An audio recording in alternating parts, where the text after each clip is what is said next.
மற்றும் ஒரு அண்மை செய்தி, முல்லை பெரியாறு அணையின் நீர்மட்டம் மீண்டும் 136 அடியை தாண்டி இருக்கிறது. அண்மை செய்தியாக பார்த்து வருகிறோம். அணைக்கு நீர்வரத்து வினாடிக்கு 5987 கன அடியாக இருக்கிறது. அந்த வகையில் முல்லை பெரியாறு அணையிலிருந்து நீர் வெளியேற்றம் 1500 கன அடியாக இருக்கிறது. அண்மை செய்தியை பார்த்து வருகிறோம்.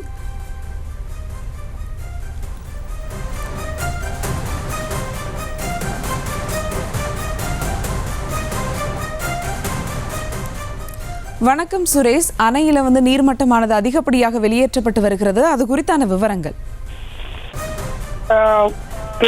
தமிழக கேரள எல்லையில் அமைந்துள்ள முல்லை பெரியாறு அணையில் கடந்த 2 நாட்களாக தொடர்ந்து மழை பெய்து வருகிறது.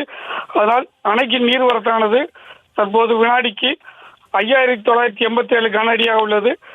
அதனால் அணையின் நீர்மட்டமானது 136 அடியை எட்டியுள்ளது. அதனால் தமிழக கேரளா பகுதியில் உள்ள மக்களுக்கு முதல் கட்ட வெள்ள அபாய எச்சரிக்கை விடுக்கப்பட்டுள்ளது. தற்போது தமிழக பகுதிக்கு திறக்கப்பட்ட தண்ணீரின் அளவானது 1500 கன அடியாக உள்ளது. அணையின் தற்போதைய நீரின் மொத்த கொள்ளளவானது 6244 மில்லியன் கன அடியாக உள்ளது. செய்திகளை உடனுக்குடனும் துல்லியமாகவும் தெரிந்து கொள்ள சப்ஸ்கிரைப் பண்ணுங்க.